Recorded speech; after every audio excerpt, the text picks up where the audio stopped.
Hello, good morning.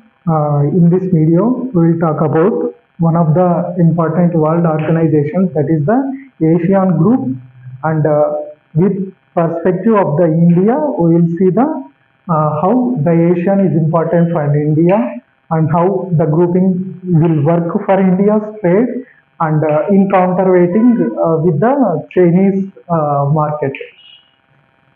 We will see recently the Prime Minister Narendra Modi was a visit for the East Asia Summit and Asia India Summit also. For these two meetings, he has been attended. That's why it was in news. Coming to the Asian Group, Asian Group is generally a region of Southeast Asia. When we see here, the India is situated. This is the Indian Ocean region. Here the Indonesia is there, and above is the China. Coming to the ASEAN Group, ASEAN stands for Association of Southeast Asian Nations. That means Southeast Asian nations all formed together as this group, and India is not part of it, and Bangladesh is also not part of it. When we see the member countries, these are mainly situated below the China and just beside the India. All these island groups and situated near the South China Sea, all these nations have been placed here. Just to note the geography of the nations where these Asian nations has been situated. Now we have an idea about the geography of the Asian nations. The member include 10 member countries. ASEAN comprises of 10 member countries. These include, we will remember these countries, 10 member countries with some pattern. When we see here, Myanmar, Thailand, Cambodia, Laos and Vietnam, and below is the Malaysia, Singapore, Brunei, and Indonesia and Philippines. How we will remember? Based on the size and shape of the country, we will remember. The first one is first three countries: Myanmar, Thailand, and Cambodia. These nations are somewhat bigger and somewhat northern to somewhat northwestern in their position. Myanmar, Thailand, and Cambodia. These three nations. Remember, Myanmar, Thailand, and Cambodia. And later, these somewhat chain-like nations, including Laos and Vietnam, both follow the Buddhism. Remember like that also, which are somewhat very nearer to the China. Laos and Vietnam as fourth and fifth country. The first grouping is Myanmar, Thailand, and Cambodia. Second grouping is Laos and Vietnam. And the third grouping is these somewhat small countries, small group of countries. Malaysia, the tail of the Thailand. Here up to here, the Thailand is extended. From here, this is the Malaysia. This portion is the Malaysia. And at the end of the Malaysia, near to the sea, near to the Malacca Strait, Singapore is situated. The small portion is Singapore, and the same type of small portion here, Brunei is situated. And when we see the Malaysia, Malaysia has been extended as two parts of islands. It is Malaysian Peninsula, which is somewhat located near the Asian continent, directly attached to the Asian continent. This is the continental partner. That's why this is the Malaysian Peninsula. And here, this part, which is present as separate island, this is also the part of Malaysia. These two combinedly form as Malaysia. And above the eastern part of the Malaysia, a small country, this is the Brunei. Now remember the third group as Malaysia, Singapore and Brunei. Three somewhat small countries. Malaysia, Singapore and Brunei. When you talk about the Malaysia, you come to know about the Singapore and Brunei. Just these three countries remember. And The last one is island group nations. These island group nations, Indonesia and Philippines. Philippines is small islands now, just beside of the South China Sea. Here the South China Sea is situated, and this is the Indonesia, which is having the large number of islands. This is the final group. The first one is Myanmar, Thailand, Cambodia. Second one is Laos and Vietnam. Third one is Malaysia, Singapore and Brunei. Fourth one is Indonesia and Philippines. This is the structure of the Southeast Asian, also Asian nations. Apart from the Asian nations, we also have to remember the two other political groups. That is the ASEAN +1, +3 and +6. This +6 is officially called as East Asia Summit. East Asia Summit. Coming to the ASEAN +1, the major, apart from the Asian group of nations, the major political party, major politically important countries and economically important countries of the East Asia combinedly created this ASEAN +1 structure themselves. For example, China, Japan and South Korea. Here South Korea will be situated somewhat above the China, and just beside here above the Philippines, Japan is situated as an island nation, and South Korea, China and Japan, these three nations. ASEAN +1, China having a structure of ASEAN +1, and Japan also having its own bilateral ASEAN +1, and South Korea also having its own ASEAN +1 structure. Apart from this, these three combinedly having a group of ASEAN +3. Remember now, this is +1 structure is different and +3 is different. This is another forum. And coming to the +6, ASEAN +6 means some island nations and the remaining important players of the Indian Ocean region. That is what left behind apart from these nations. India is the biggest player in the Indian Ocean. Other one is just beside of this, Australia is situated now in the Indo-Pacific structure. And apart from Australia, New Zealand is also there. New Zealand is an important economy here for the contribution of its exports and all. These three nations, these three important Indian Ocean region. So the +6, ASEAN +6 comprised of China, Japan, South Korea, India, Australia, New Zealand. These 6 nations. Apart from these 10 countries, these 6 countries combinedly form a summit called East Asia Summit, which has been now attended by the Prime Minister Narendra Modi. This is the overall political and geographical structure of the Asian nations. Apart from this, we will see how the ASEAN has been formed and when it has been formed and what type of declaration has been signed by the Asian nations. All these things we will see.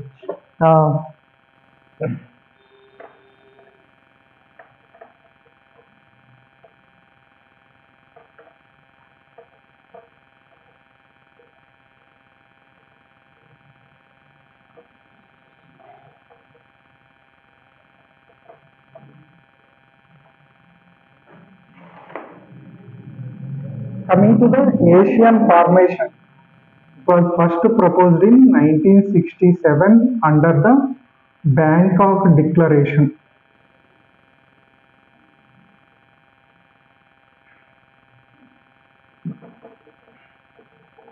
Under the Bangkok Declaration, the structure of ASEAN has been proposed by its founding members. The founding members include 5 countries. Just 5 countries that initially proposed the ASEAN. What are the 5 countries means? Just imagine the island part. Here some Like this, Thailand is there. Some Thailand is there. Just below the Thailand, what is situated? Malaysia is there. And just below the Malaysia, a small portion is Singapore. This is the partner. This is Thailand. From here to here. And this is the Malaysia. And this is the Singapore. And Indonesia and Philippines, these island nations, from here to here, this is the Java, Sumatran Islands, and all the island nations. These all combinedly formed as Indonesia.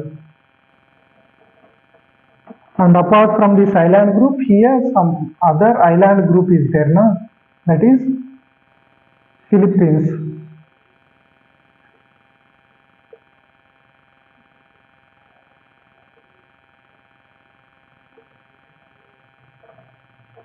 Two island group nations, and here is the Malacca Strait, no?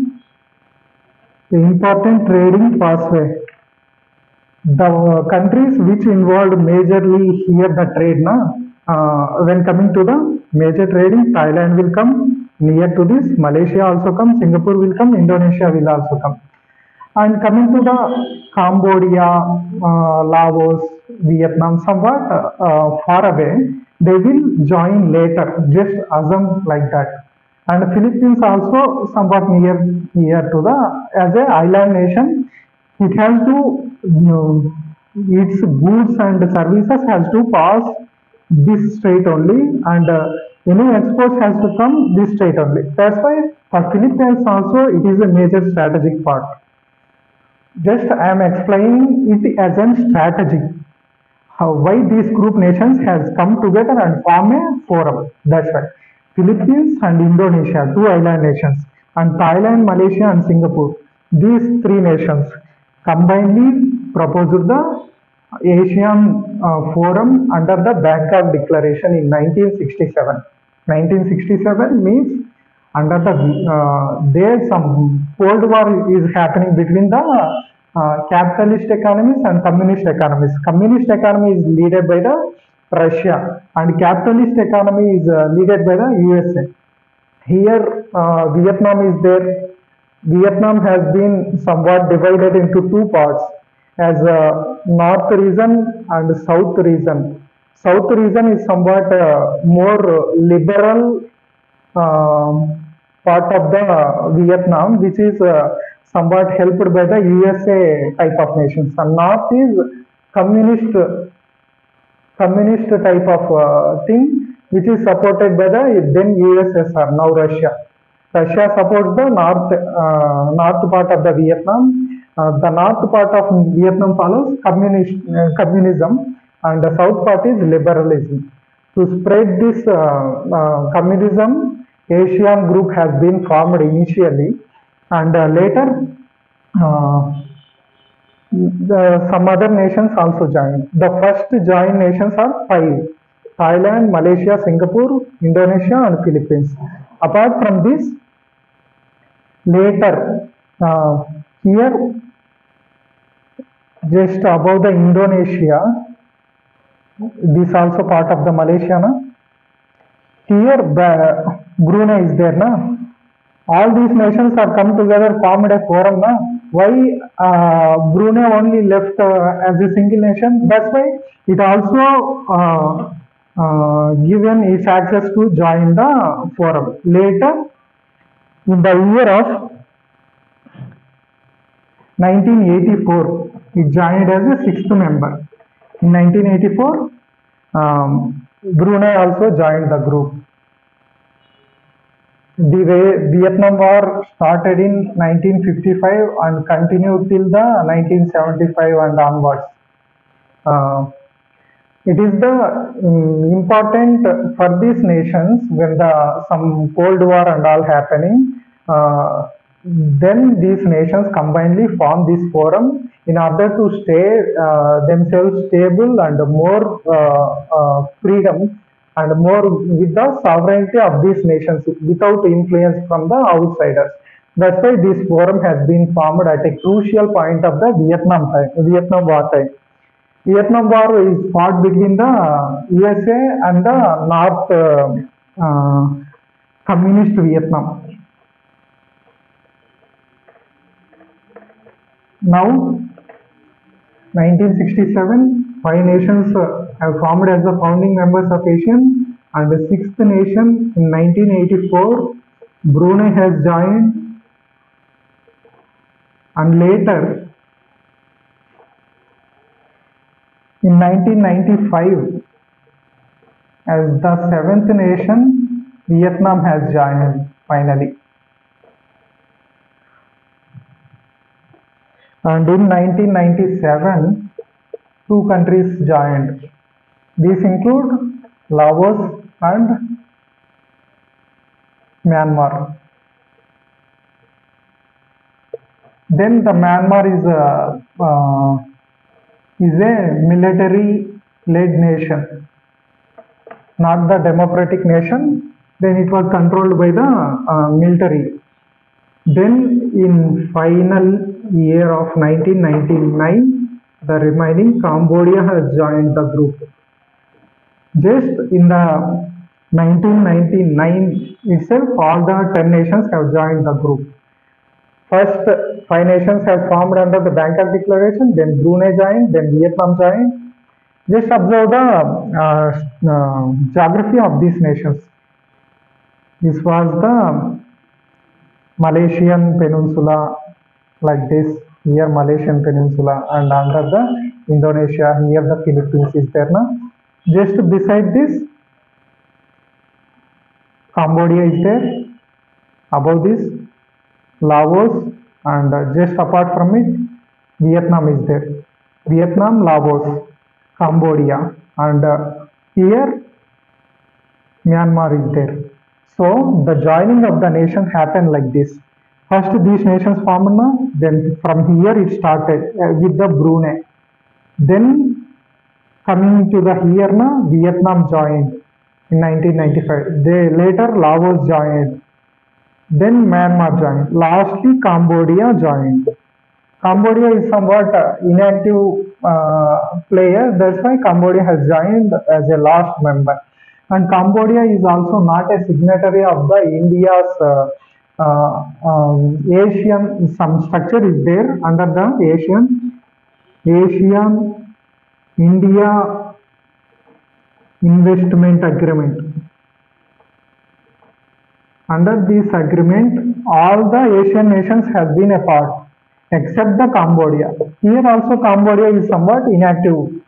It has not ratified this agreement.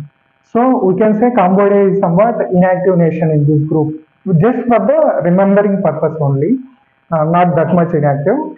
It is not part of this structure also. It has joined at the last. That's why we remember Cambodia is somewhat inactive.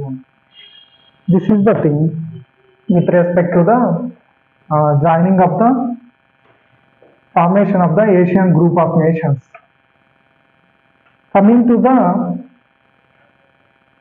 legal format of the Asian nations. Any international group has said to be a legal person. For example, maybe BRICS or SAARC or UN, whatever it may be, every international intergovernmental organization has to be led with some sort of rules and declarations. That is officially called as charter. Any group has its own charter, but Asian group has formed in 1967 itself, but it has no charter at all until 2010.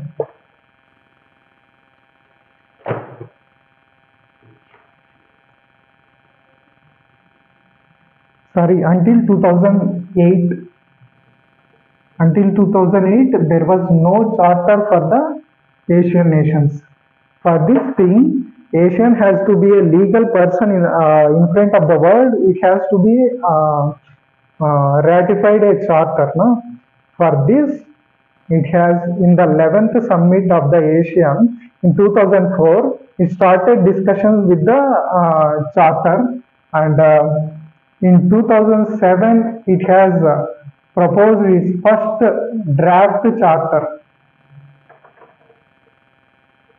and later finally in 2008 it has ratified its charter and become a legal person. When the ASEAN has become a legal person, then in 2008, with the ratification of the ASEAN Charter, ASEAN has become a legal party. This is the ASEAN Charter. And later, when we see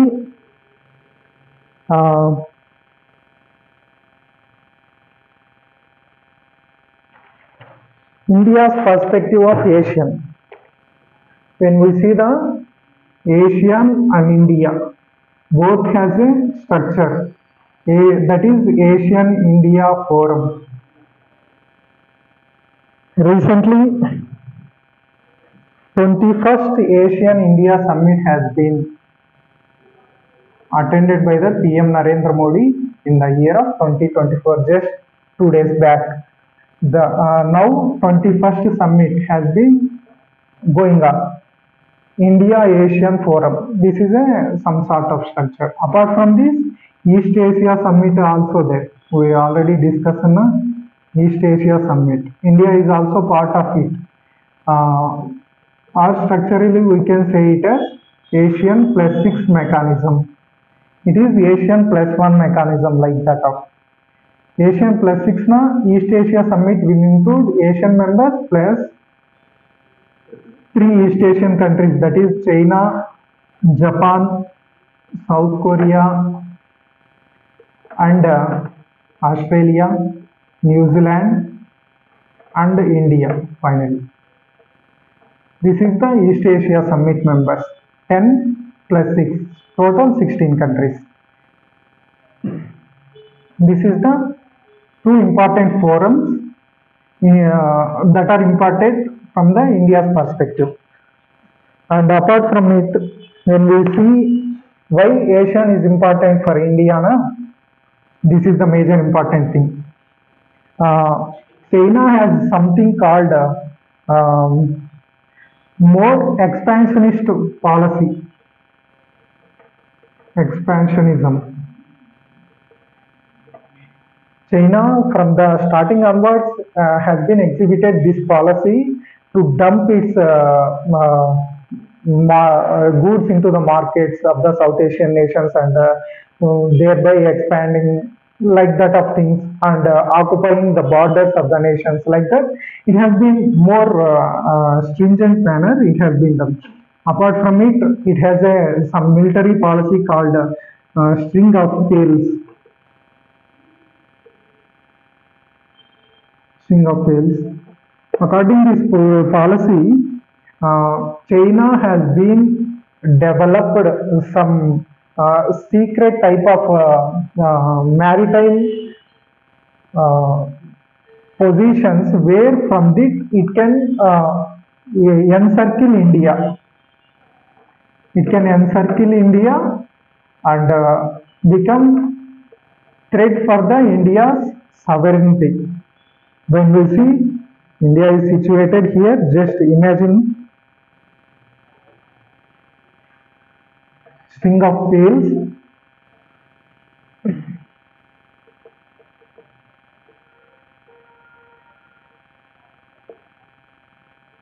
This is the Africa. Just imagine this is the Africa. This is the Mozambique.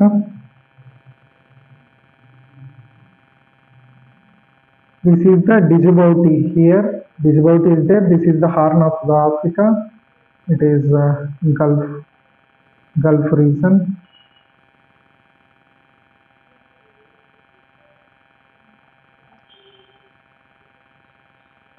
Here is the Saudi Arabia. Here is the Iran. Here Iran is situated. This is the Pakistan, and here the India comes. This is the Sri Lanka. This is the Sri Lanka, and from here Myanmar is situated. Apart from Myanmar, Thailand, Singapore, Malaysia,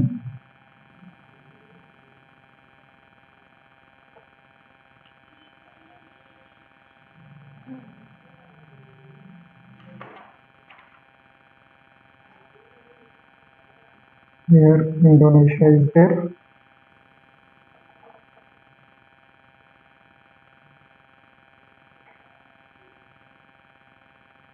Cambodia, Laos, Vietnam. Apart from here, China is there. Here some of the South China Sea islands are there. This is the South China Sea. Above that, East China Sea. Above that, Yellow Sea. All these are somewhat nearer to China. This is the China. Just imagine it as a China. What this string of pearls is, from here Djibouti port has been given to the China. Apart from Djibouti, Pakistan, Gwadar port, and apart from Gwadar port, here in the Sri Lanka, Hambantota port is there. Hambantota port, Gwadar port, Djibouti port, and here in the Bangladesh,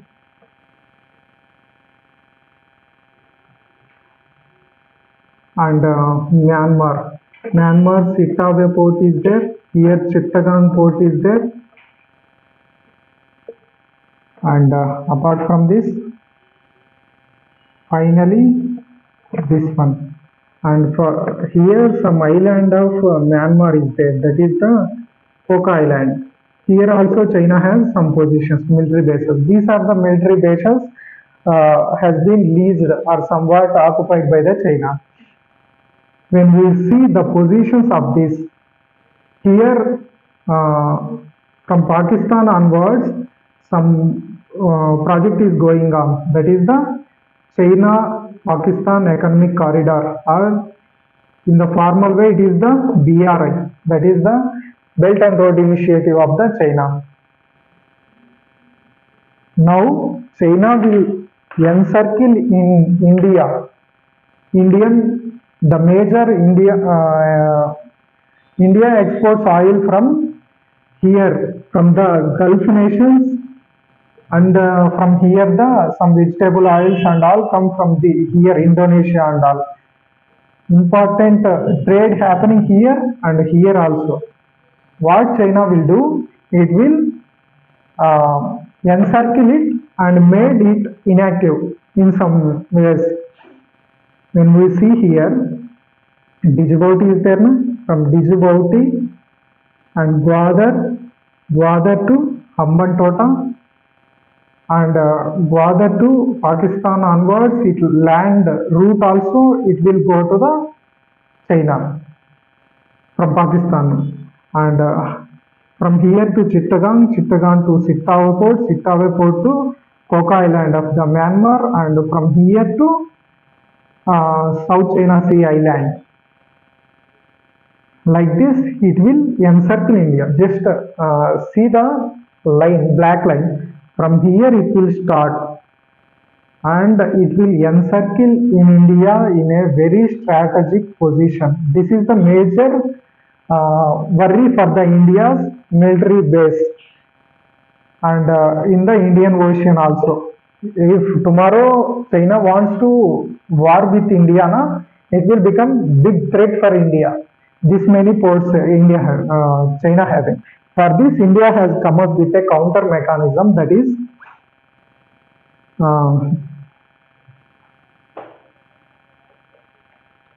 is the necklace of diamonds. Indian version is necklace of diamonds,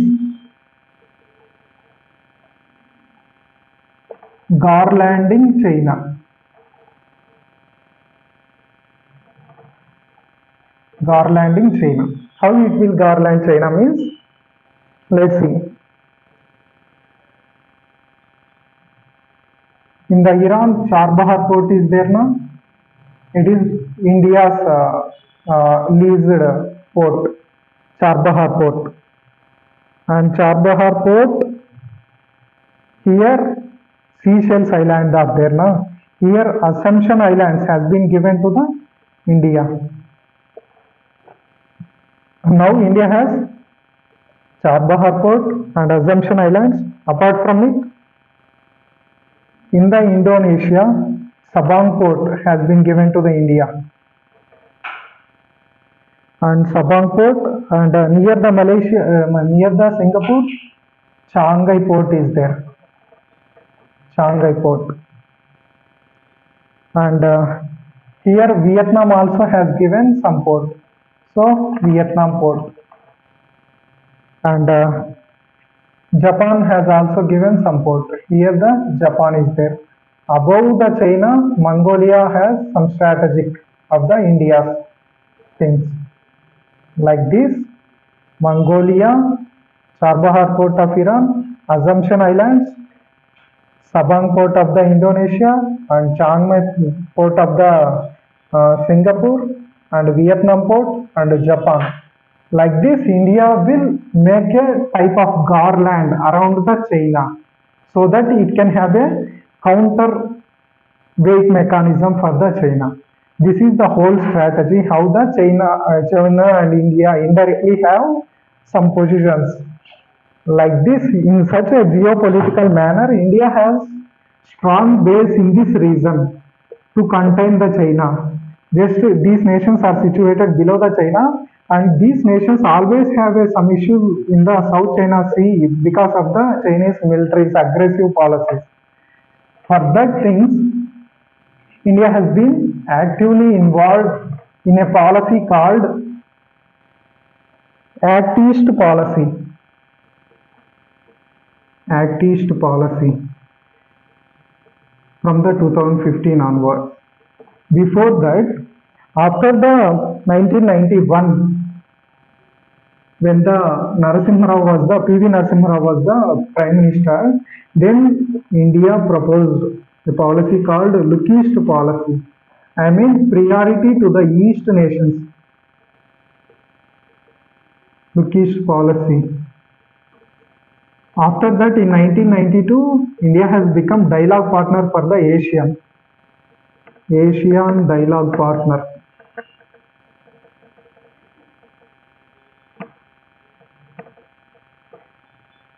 So, under this Act East policy only, India has become dialogue partner for the ASEAN. Later, from there, observer status. Later, it has created all these mechanisms. Now, under the Act East policy only, India is proposing all these things. What is Act East policy means? Involving in the southeast region of the Asia in a more as a regional power to counterweight the China with the influence of the China, and with more extensive economic and strategic relations to counterweight the China. That is the major aim of the Act East policy. Coming to the trade of these Asian nations,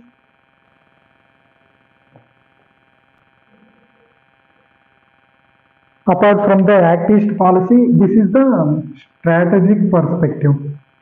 Why the India needs Asian means, first one is Act East policy to counter the China with respect to the trade, and later one is the quadrilateral dialogue including Japan, USA, Australia and India. These four nations. It is a more military group. This is somewhat economic group. Act East policy more economic bent, and this one militarily bent. This was the strategy. And coming to the trade with the ASEAN, which is fourth largest trading partner for the India.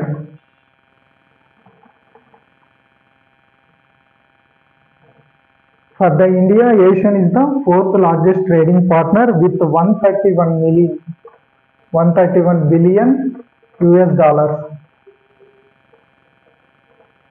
131 billion US dollars. Asian is the fourth largest trading partner for the India, which accounts for nearly 11% of the total trade of India.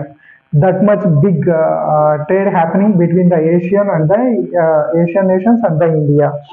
And apart from it,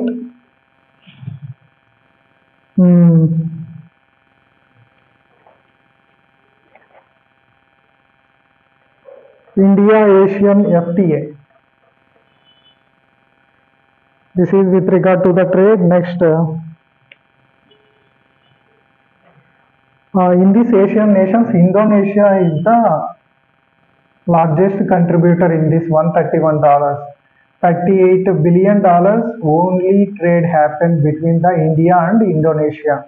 That is majorly exports will dominate from the Indonesia to India. So majorly import from Indonesia, including vegetable oils, some other oils, and like that of things. And apart from this,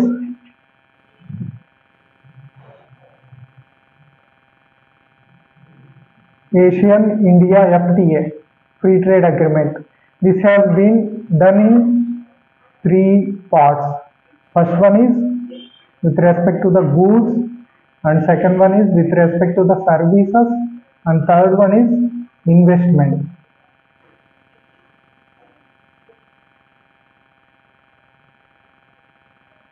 Asian-India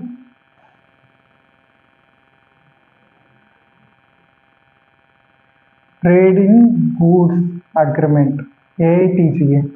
Asian-India Trade in Goods Agreement. This was the first agreement signed by the Asian nations with India in 2010. Later, these two signed in 2015. This is the AIPSA, that is the Asian-India Trade in Services Agreement. This one, AIIA, Asian-India Investment Agreement. In this, we already discussed that Cambodia is not ratified this one. Except Cambodia, all nations, 9 nations has ratified in this investment things. And these two things is there na, goods and services. All 10 Asian nations has been ratified. This is the free trade agreement in three perspectives: goods agreement, services agreement, and investment agreement. These are the three parts of the Asian-India FTA. Apart from it, Asia also have bilateral trade treaties with the Asian nations. And recently, something called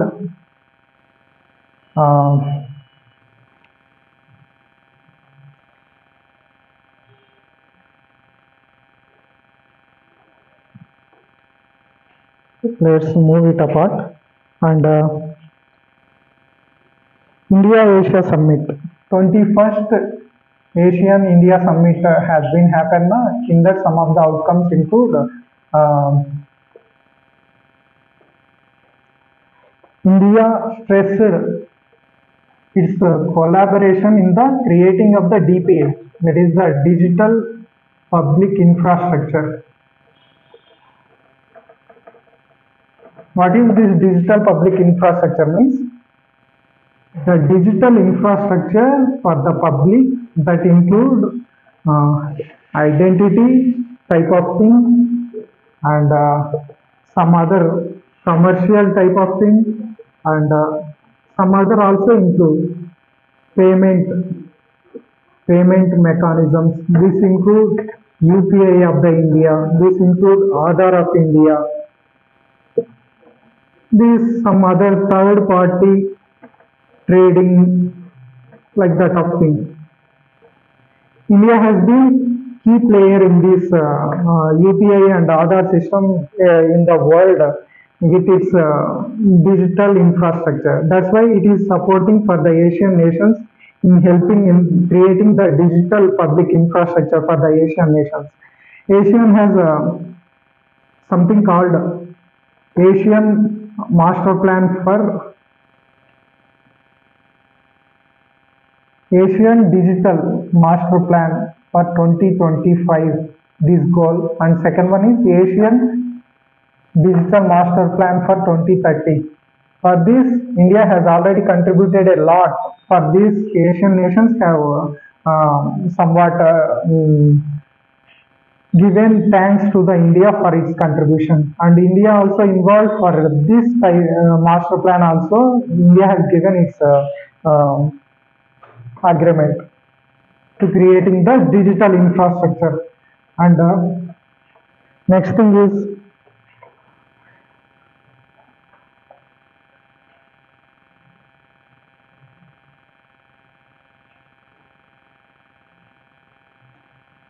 Prime Minister Modi stressed similarities in the India's Indo-Pacific strategy, Indo-Pacific Ocean Initiative, and Asia's outlook on Indo-Pacific. These two policies look similar, outlook on Indo-Pacific and Indo-Pacific Ocean Initiative. In this perspective, both have somewhat similar characteristics. That's why we help each other in this also. And India has developed its developmental approach for supporting the Asian nations rather than the expansionism approach, which was followed by the China. Developmental approach followed by the India. That's why India became a important partner in the Asian nations. And next thing is India has created some mechanism, that is the Asian IBC, that is the Asian India Business Council. It became a major platform for the private partners, a single platform for the private partners to invest in the Asia and the Indian region. And some other funds India has created. These funds include Asian India Cooperative Fund, and second one Asian India Science and Technology Development Fund, and third one is Asian India Green Fund for its climate things. These are the major important things with respect to the Asian nations and its relations with respect to the India. This is the whole video all about the Asia and India. Thank you.